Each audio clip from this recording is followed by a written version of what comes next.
আসসালামু আলাইকুম প্রিয় বন্ধুরা আমার। কিছুদিন আগে খেজুর গাছের একটা ভিডিও দেখলাম যে চারা বিক্রি হয়। এই জায়গায় আজকে আমার এই যে বাংলাদেশি ভাই এই যে আছে, এর কাছে জানবো কয় টাকা করে বিক্রি হয় চারা। আনাউল ভাই, এই চারার পিস কয় টাকা করে বিক্রি হয়? এই চারার আপনার এই খাজুর সহ না এমনি ছোট চারা? এই ছোট চারা কয় টাকা হইলে নিতে পারবে মানুষ? ছোট চারা আপনার 2 থেকে 300 রিয়াল হবে। আর যদি এই খেজুর এই বড় গাছটা নেয়, এই খেজুর সহ এই খেজুর সহ যদি নেন 2000 রিয়াল লাগবে। 2000 রিয়াল নেওয়া লাগবে 2000 রিয়াল। আচ্ছা, আর আপনার এই মাজরায় আর কোনো লোক টোক লাগে না? হ্যাঁ, লাগবে, তার 2 জন লাগবে আর কি। এটা বিছাইতেছি, পাইতেছি না। প্রিয় বন্ধুরা আমার, 2 জন লোক লাগবে এই বাইরের মাজরায়, এর লগে কাজ করতে পারবেন।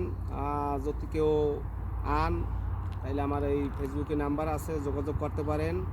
যোগাযোগ করলে পরে জানতে পারবেন, আপনাকে জানাই দেব পরে লোক লাগবে।